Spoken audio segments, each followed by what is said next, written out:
오늘 아침 일라디오. 우리가 땅 위에 발을 대고 서 있는 건 지구 위에 있는 물체가 지구로부터 받는 힘 때문입니다. 과학에서 이걸 중력이라고 설명합니다. 그런데 이 땅에 사는 우리는 그보다 특별한 아주 강한 힘을 하나 더 받고 있죠. 지금으로부터 102년 전 오늘 강하게 드러났었던 힘인데요. 대한의 독립을 외쳤던 2천만 우리 선조들이 만들어낸 힘입니다. 앞으로 살아갈 후손들이 스스로 정당한 권리를 누리면서 살아가기를 바랐던 그 간절한 마음이 만들어낸 강력한 힘. 우리의 오늘에는 바로 그 힘이 작용하고 있습니다. 2021년 3월, 여전히 이겨내고 극복할 일들이 많이 있습니다. 때로는 힘에 부치고 절망스럽기도 하지만 그날의 외침을 기억하는 우리는 앞으로 나아가기를 주저하지 않습니다. 오랜 시간 우리를 지탱해온 그 힘으로 오늘도 한 걸음 밝은 곳을 향해 걸어가기를 소망합니다. 3월 1일 월요일 오늘 아침 일라디오 시작합니다. 저는 아나운서 김재홍입니다.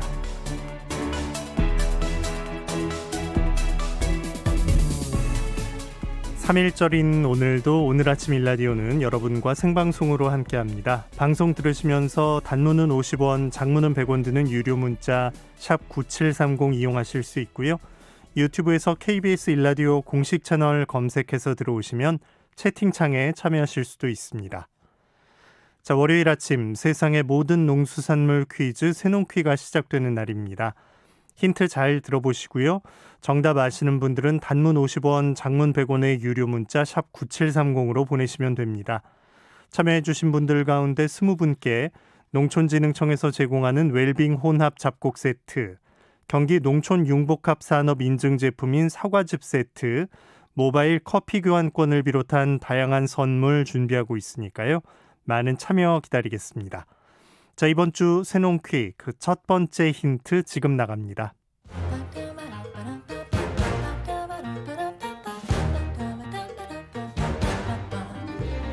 오늘 아침 일라디오가 선정한 우리 농수산물을 맞히는 세상의 모든 농수산물 퀴즈 새농퀴.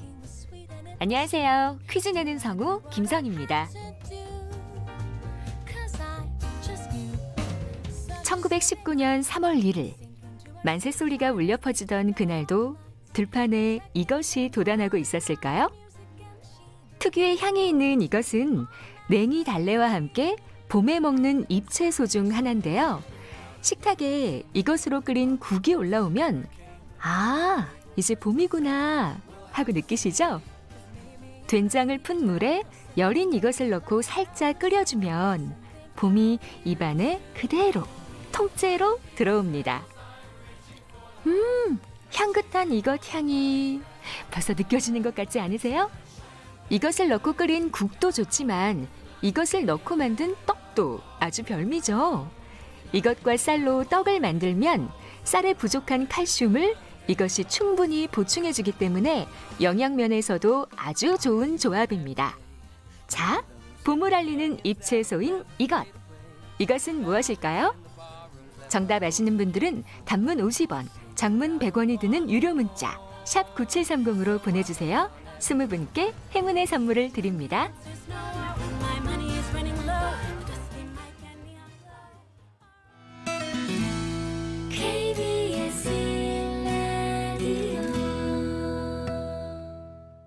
새농퀴 정답 아시는 분들은 단문 50원, 장문 100원 드는 유료 문자 샵 9730으로 보내주시기 바랍니다.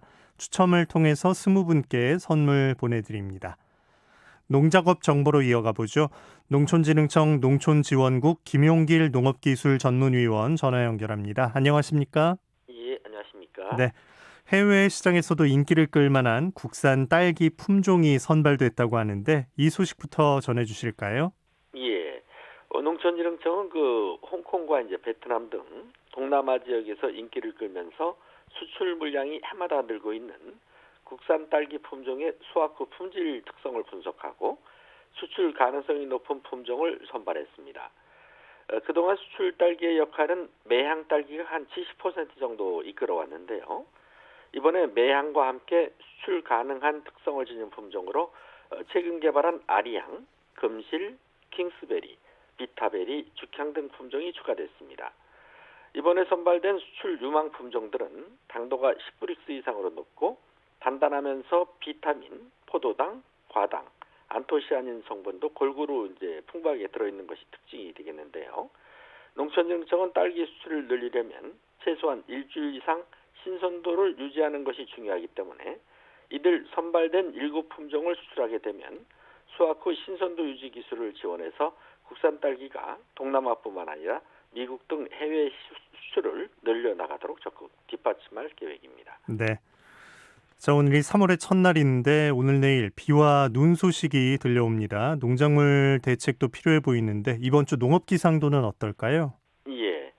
기상청 예보에 따르면 오늘과 내일까지 중남부 지역은 최고 100mm의 많은 비가 내리고 강원 영동 지역과 경기 북부, 경북 산간지 같은 경우는 50mm 내외의 그 많은 눈이 내린다고 하니까 농작물과 시설물에 이제 피해가 없도록 철저한 대책을 해주셔야겠습니다.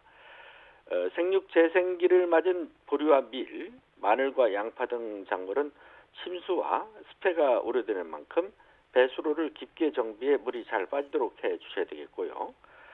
특히 이번 눈은 습기를 많이 머금고 있기 때문에 평상시 눈보다 무거워서 비닐하우스에 눈이 쌓이게 되면 하우스 붕괴 피해가 우려되기 때문에 하우스 중간에 이제 버팀목을 설치해 주신다든지 난방기가 있는 하우스는 난방기를 가동해서 눈이 빨리 녹아내릴 수 있도록 해주시고 수시로 눈이 쌓이지 않도록 또 쓸어 내려주시는 것이 좋겠습니다.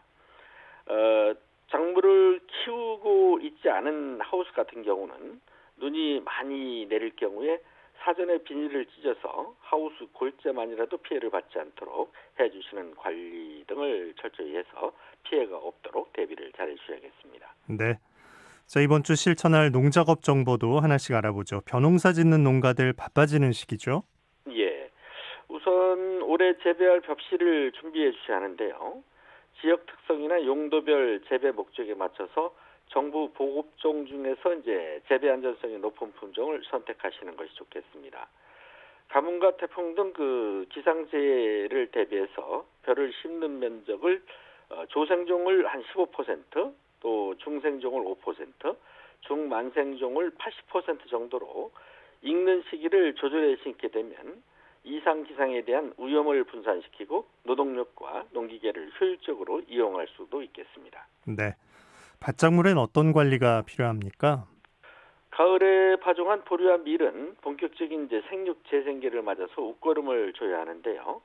겉보리와 쌀보리는 시발당 요소비료를 기준으로 중북부 지방은 5kg씩, 남부 지방은 6kg씩 두 차례에 걸쳐서 주시도록 하고 모래땅은 이보다 한 5% 정도 줄여 주시는 것이 좋겠습니다. 감자 파종은 아주 심기 20에서 25일 전에 하시도록 하는데 싹티움상의 온도는 18에서 25도 정도로 관리를 하시고 낮에는 25도 이상 올라가지 않도록 환기 관리를 해주시는 게 좋겠습니다. 고구마 싹을 생산할 육묘상도 설치를 해주셔야 하는데요. 고구마 육묘상은 시발 규모로 밭에 심을 양이라면 7에서 10평방미터 기준으로 설치를 하시는 것이 적당하고 시 고구마의 준비는 70에서 100kg 정도로 준비를 해주시면 되겠습니다. 고추 모종을 키우는 농가에서는 모가 자람에 따라서 알맞은 온도 관리를 해주셔야 하는데 낮에는 25에서 28도, 밤에는 12에서 15도 정도가 적당하겠습니다. 네. 자, 과수 농가에서도 이제 본격적으로 한 해 농사를 시작해야 하죠. 예. 과실나무는 3월부터 이제 뿌리의 활동이 시작되기 때문에 이제 전정은 완전히 마무리를 해주시는 게 좋겠고 본격적인 이제 영농 준비를 해주셔야겠습니다. 사과의 불안병은 전정 부위나 이제 동해를 입은 곳을 통해서 감염이 되기 때문에 전정 부위는 바짝 자른 후에 도포제나 이제 적용약제를 발라 주셔야 하겠고요. 사과나 배, 포도나무의 거친 껍질 사이에는 병균과 이제 월동 해충이 많이 숨어 살고 있기 때문에 모두 벗겨내신 후에 한 곳에 모아서 소각을 해주시는 게 좋겠습니다. 네. 자, 축산 농가가 할 일도 끝으로 알아볼까요? 가축은 겨울에 운동이 부족한 상태이기 때문에 날이 따뜻한 날에는 일광욕을 시켜주시고 밤에는 어린 가축의 체온이 급격히 떨어지지 않도록 보온 장비를 가동해서 온도 관리를 잘 해주셔야겠습니다. 또 소결핵병과 브루셀라병 그리고 광견병은 인수 공동 전염병으로서 해마다 발생되고 있기 때문에 예방을 위해서는 진화새 등 야생동물의 축산에 출입을 철저히 차단을 해주시고 조류 인플루엔자와 아프리카 돼지열병은 아직도 심각 단계를 유지하고 있기 때문에 차단 방역에 끝까지 최선을 다해 주셔야겠습니다. 네. 농작업 정보 농촌진흥청 김용길 농업기술 전문위원이었습니다. 고맙습니다. 네, 감사합니다.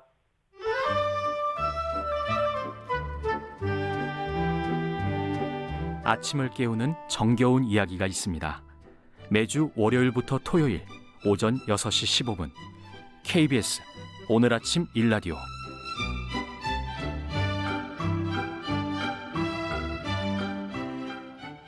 어제 오후 이낙연 더불어민주당 대표, 정세균 국무총리, 김상조 청와대 정책실장 등이 국회에서 고위 당정청 협의회를 열고 4차 재난지원금 지급에 합의했습니다.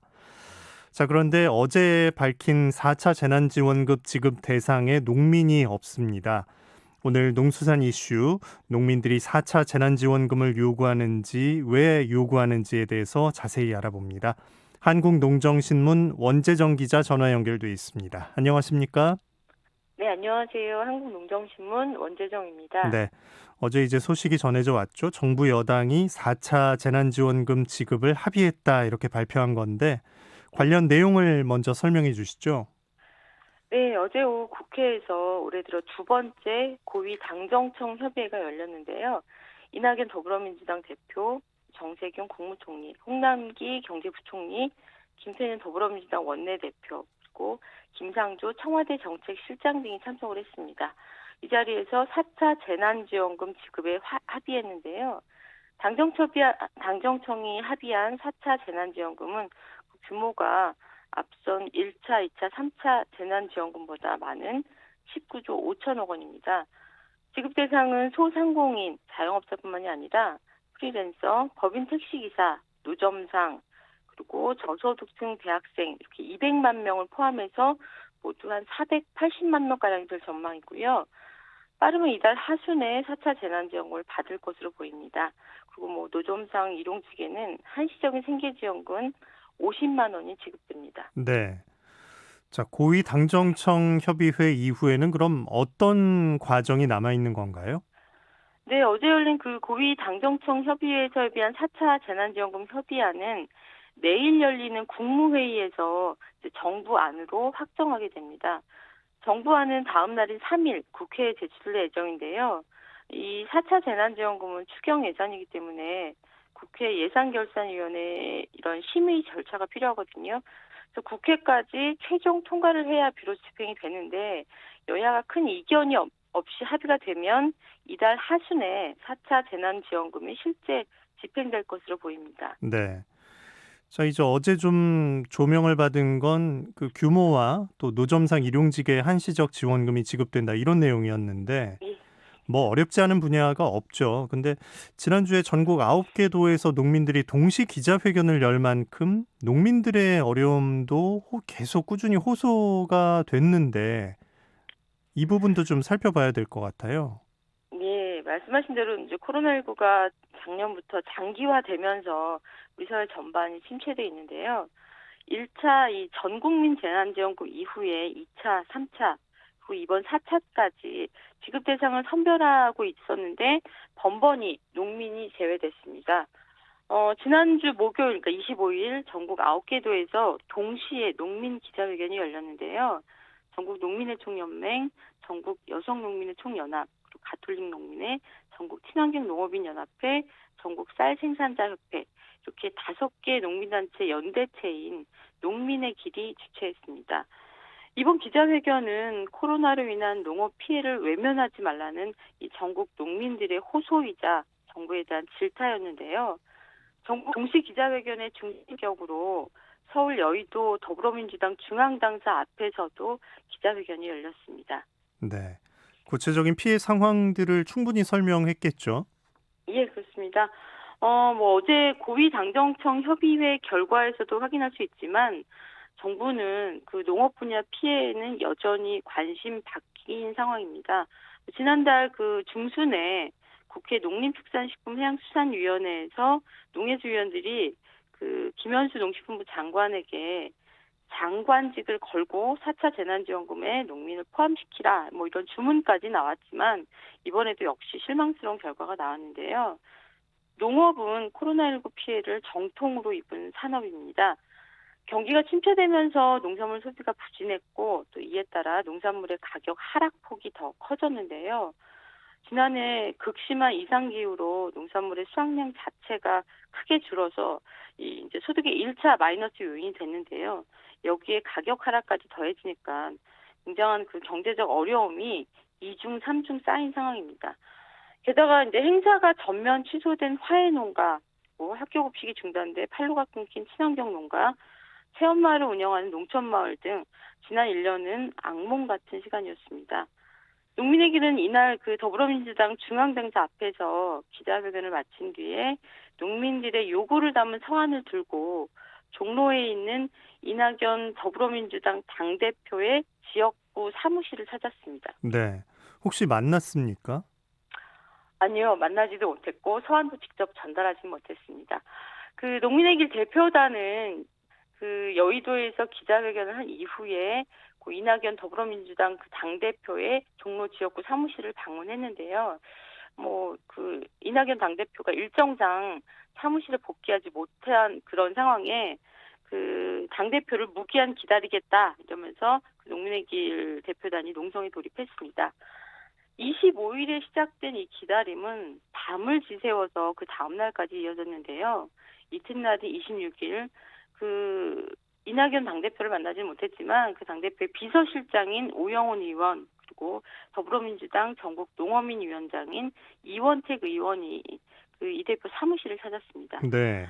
한국농장이 그 현장을 취재했는데요.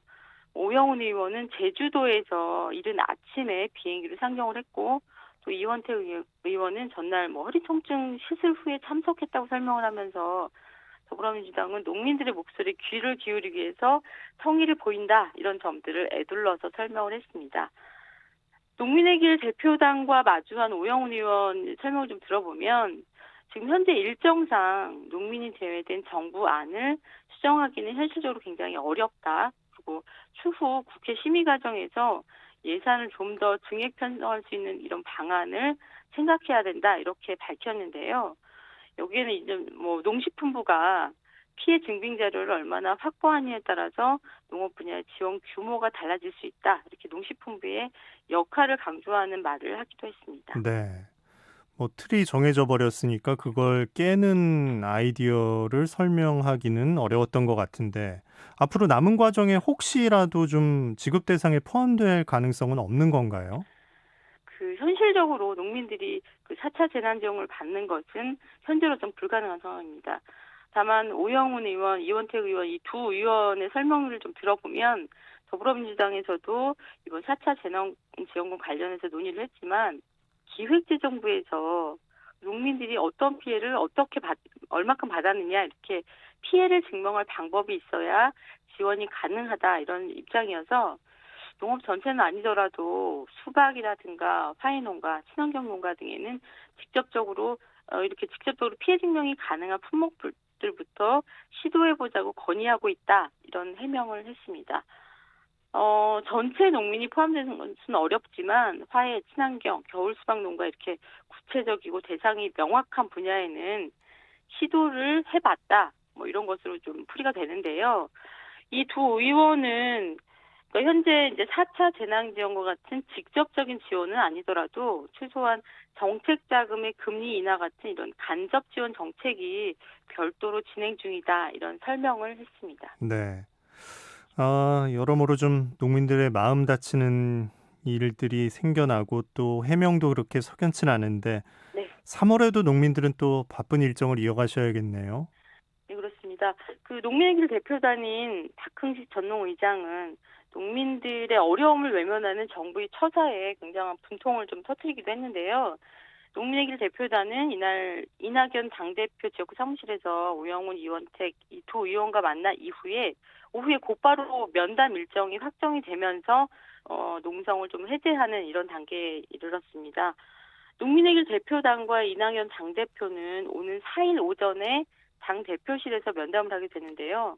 어떤 결과가 나올지 어디까지 희망을 품어야 하는지 잘 모르겠습니다만 지금 현재 이제 꽃을 파는 화원은 재난지원금을 받지만 사회 농가는 재난지원금을 받지 못합니다. 그리고 농민들은 재난지원금을 받지 못하지만 태양광 시설 사업자는 재난지원금을 받았는데요. 이런 납득할 수 없는 현실은 좀 바꿔야 되지 않을까 생각이 듭니다. 농민의 길 대표당과 이낙연 당대표와의 면담에서 이런 반가운 해법을 찾았으면 합니다. 네, 농수산 이슈 한국농정신문 원재정 기자와 함께했습니다. 고맙습니다. 네, 고맙습니다.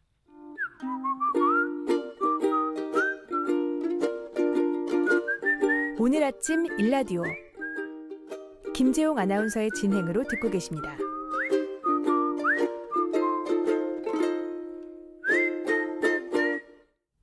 이번 순서는 민족문화콘텐츠연구원 박재희 원장이 전하는 고전으로 세상 읽기 시간입니다. 함께 들어보시죠.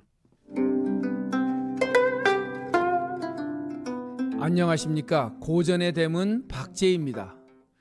오늘은 일제 식민지 통치하에서 대한민국의 자주독립을 세계 만방에 고한 3.1운동을 기념하는 국경일 3.1절입니다. 나라 잃은 아픔을 공감한 학생, 농민, 노동자들을 비롯하여 시골 학당의 어린아이까지 동참한 3.1운동은 대한민국의 독립 수호 의지를 확인하고 실천에 옮겼던 운동이었습니다. 일제의 무자비한 진압과 학살로 수만 명의 사상자를 내었지만 이에 굴하지 않고 독립에 대한 열망은 더욱 깊어만 갔습니다. 나라 잃은 백성으로 부끄럽게 살 것인가? 아니면 내가 죽어서라도 후손들에게 독립된 나라를 물려줄 것인가? 우리 조상님들의 선택은 너무나 당연했습니다. 구차하게 삶을 선택하여 목숨을 유지할 것인가? 아니면 옳은 길을 선택하고 죽음에 집착하지 않을 것인가? 단순한 질문인 것 같지만 쉽게 대답할 수 없는 오랫동안 논의되어 온 어려운 질문입니다. 목숨을 부지하고 어려움을 피하고자 하는 것은 인간이라면 누구나 원하는 본능입니다. 그러나 식민지 나라를 후손에게 물려주고 구차하게 사는 것 또한 바라는 바가 아니었을 것입니다. 그러나 둘 중에 어느 하나를 포기하란다면 구차하게 사는 것보다 옳음을 선택하는 것이 더욱 소중하다고 생각하였기에 우리의 조상님들은 독립을 위해 분연히 일어났던 것이죠. 맹자는 이런 삶의 선택을 사생취의라고 정의합니다. 사생취의, 버릴 사자에 살생자, 사생, 생을 과감하게 버리고 취할 취자에 옳을 의자, 취의, 정의의 길을 선택하겠다는 맹자에 나오는 선택의 철학입니다. 맹자는 사는 길과 옳은 길이 내 앞에 놓여 있을 때 어떤 선택을 할 것인가를 질문하면서 이렇게 비유합니다. 내 앞에 어디서든 흔히 구할 수 있는 생선 요리가 있고 정말 구하기 힘든 곰발바닥 요리가 있다. 이 중에 무엇을 선택할 것인가? 언제든지 먹을 수 있는 생선을 포기하고 구하기 힘든 곰발바닥 요리를 선택하지 않겠는가? 그렇다면 삶과 옳음의 길 사이에서 어떤 선택을 할 것인가? 생역아 소욕야요. 살고자 하는 것도 내가 원하는 바요. 의역 아소욕야인데 옳음을 추구하며 떳떳하게 살고자 하는 것도 내가 원하는 바인데 이자를 불가 득겸인된 이 두 가지를 모두 선택하여 가질 수 없다면 사생이 취자야라.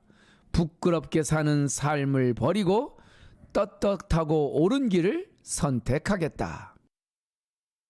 곰 발바닥은 맹자가 살던 시절에도 고급 요리였던 모양입니다. 흔히 먹을 수 있는 생선보다 구하기 힘든 곰발바닥 요리를 선택하면서 인간이 어찌 구차하게 살기 위하여 떳떳한 길을 포기하겠냐는 것이죠. 세상에는 가벼움과 무거움, 경중이 있고 귀하고 천한 귀천이 있습니다. 물론 무엇이 더 소중하고 무엇이 더 귀중한가는 결국 개인의 선택 문제입니다. 그러나 사생취의, 구차하게 사는 것을 포기하고 옳은 길을 걷겠다는 인생의 결단은 옳고 그름을 떠나서 인간만이 선택의 기로에서 고민하는 문제임은 분명합니다. 유교에서 죽음은 물리적으로는 소멸이나 후손들의 기억 속에서 다시 부활합니다. 비록 육신은 없어졌다 하더라도 후손들은 그분의 의로운 선택과 삶의 족적을 기억하며 영원히 추모합니다. 이름 모를 거리에서, 산천에서, 그리고 건물에서 조국의 독립을 위해 처참하게 산화하셨지만 그분들의 삶을 기억하고 본받고 실천하는 후손들이 있는 한 그 나라 민족은 영원히 존속할 것임에 분명합니다. 해마다 찾아오는 3.1절 국경일, 그저 하루 쉬는 날이 아님이 분명합니다. 살아남기 위해 불의와 타협하고 좀 더 잘 먹고 잘 살기 위해 침략자의 만행에 눈을 감는 것이 얼마나 역사 속에서 구차하고 부끄러운 일인지 오늘 3.1절을 맞이하여 내 자신을 돌아보는 그런 날이 되었으면 좋겠습니다. 고전의 댐은 박재희였습니다. 네, 날씨로 이어갑니다. 3.1절입니다. 오늘 새벽부터 중부지방에는 비가 내리고 있는데요. 오전 중에 전국으로 확대되겠습니다. 중부지방에는 최고 100mm, 남부지방에는 80mm 넘는 많은 비가 예상됩니다. 강원도 지역을 중심으로 폭설이 예보돼 있습니다. 강원 영동에는 내일 오후까지 최고 50cm 넘는 많은 눈이 내리겠고요.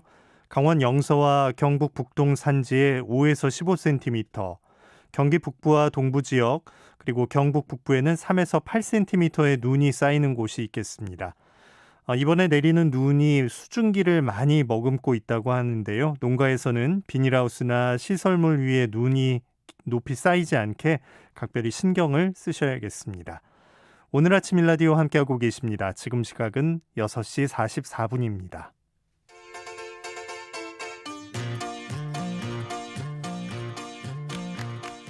안녕하세요. 국민안내양 가수 김정현입니다. KBS 1TV에 6시 내 고향이 있다면 KBS 1라디오엔 오늘 아침 1라디오가 있습니다. 정겨운 농어촌 이야기가 있는 오늘 아침 1라디오. 대한민국 유일무이 농촌과 도시를 잇는 오늘 아침 1라디오. 국민안내양 김정현이 응원하는 오늘 아침 1라디오. 많이 많이 사랑해주세요.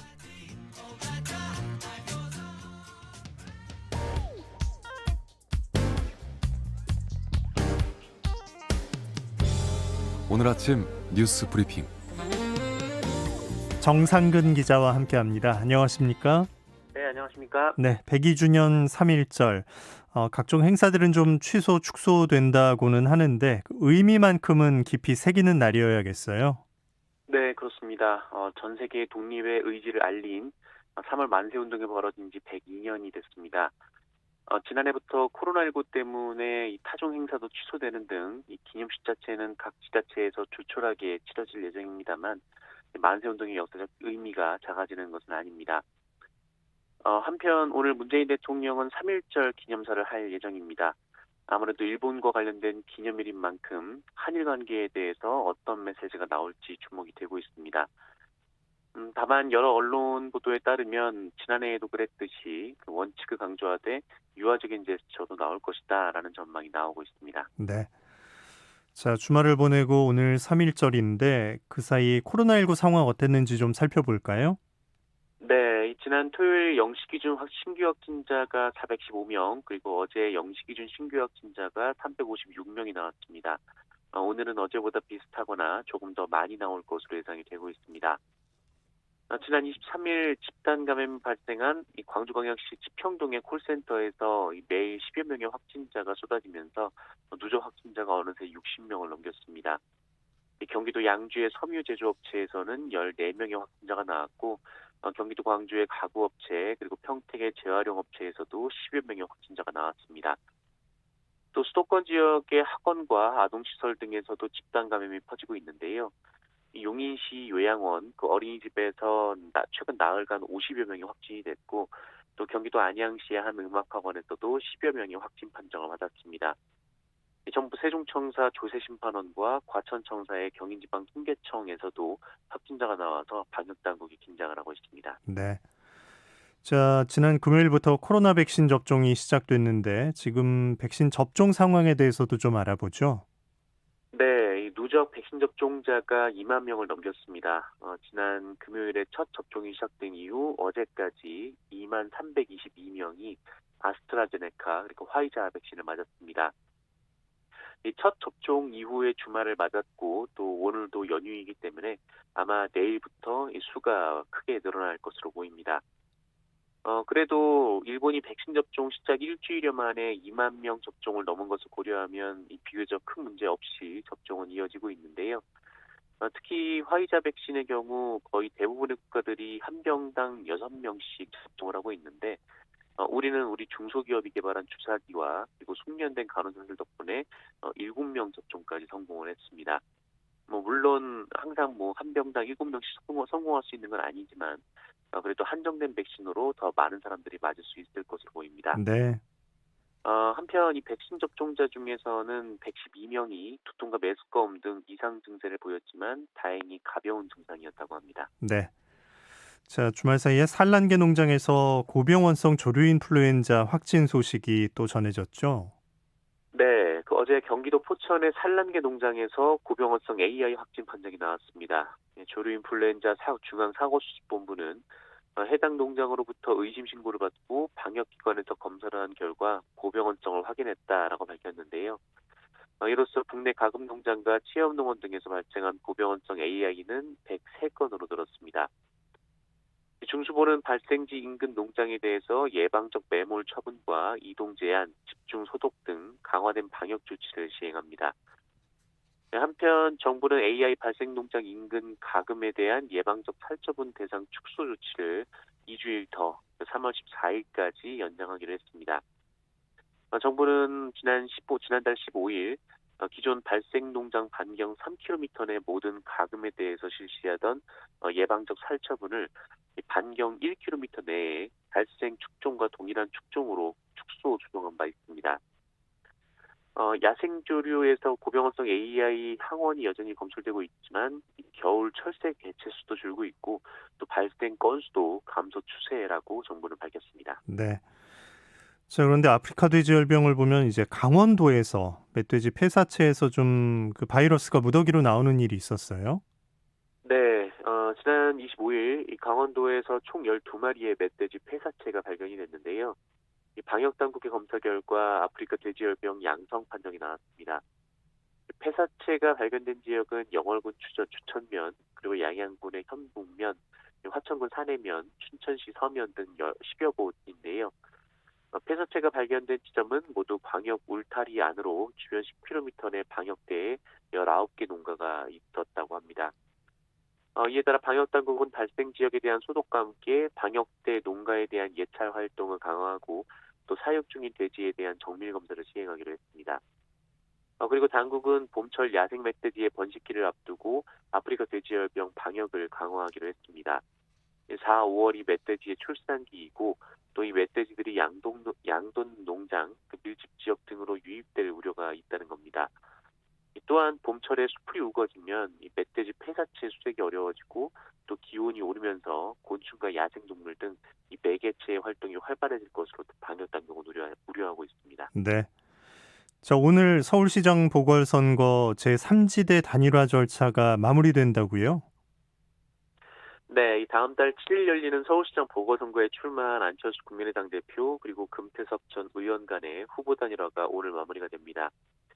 이 단일화 결과는 오늘 오전 10시 국회에서 발표가 되는데요. 승자는 오는 4일 결정되는 국민의힘 후보와 이 보수진영 대표 후보 자리를 놓고 약 보름여간의 후보 단일화 작업을 거칠 것으로 보입니다. 두 후보 중에서는 안철수 후보의 우세를 언론이 점치는 가운데 금태섭 후보는 어제 특별한 외부 일정 없이 서울 시민들의 선택을 차분히 기다리겠다라는 입장을 냈고요. 반면 안철수 후보는 국민의힘 후보 단일화 과정에선 더불어민주당 후보를 상대로 한 경쟁력이 1순위로 고려돼야 한다라는 메시지를 던지면서 2차전을 대비하는 모습이었습니다. 네.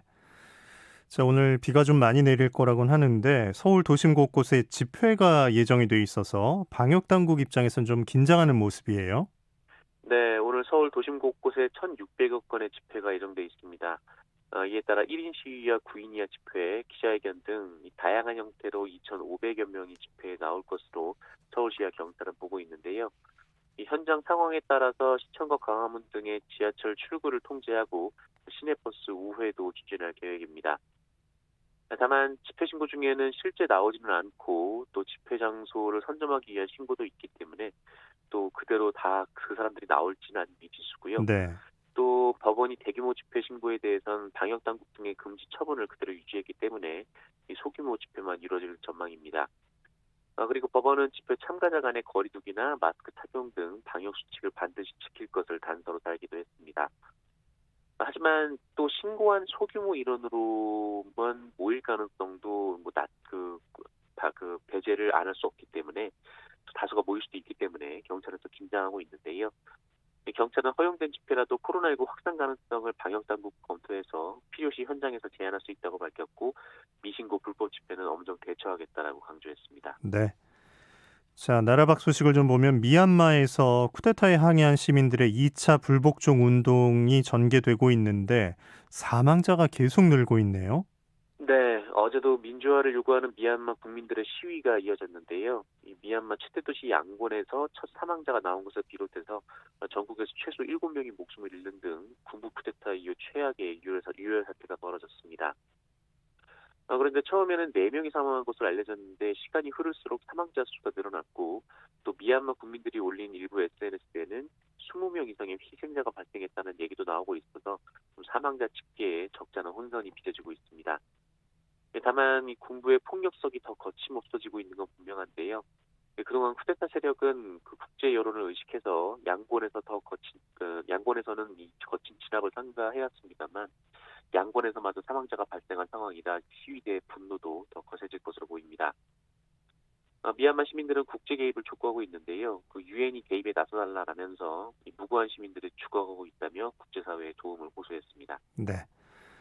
좀 좋은 소식도 들어보죠. 마포구 한 치킨집이 화제가 되고 있는데 그 이유를 좀 전해주세요. 네, 이 서울 마포구의 한 치킨 프랜차이즈 점주분이 형편이 어려운 어린 형제에게 공짜로 치킨을 대접해온 사실이 알려져서 늦겨울에 또 주변을 훈훈하게 만들고 있습니다.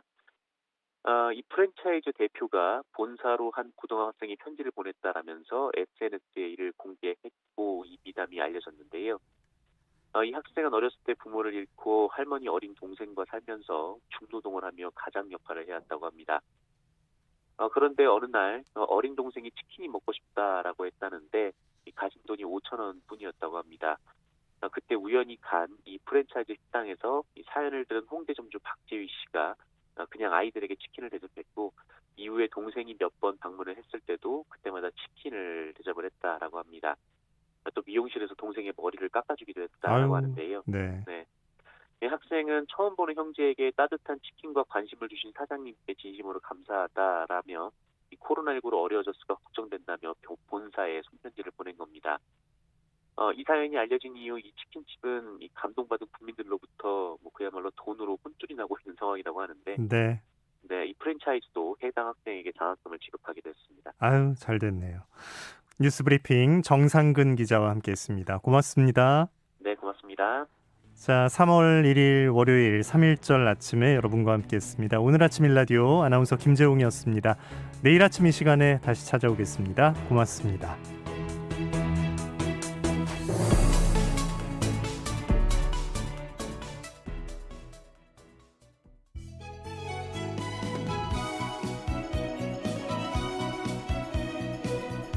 안녕하세요. 바른말 고운말입니다.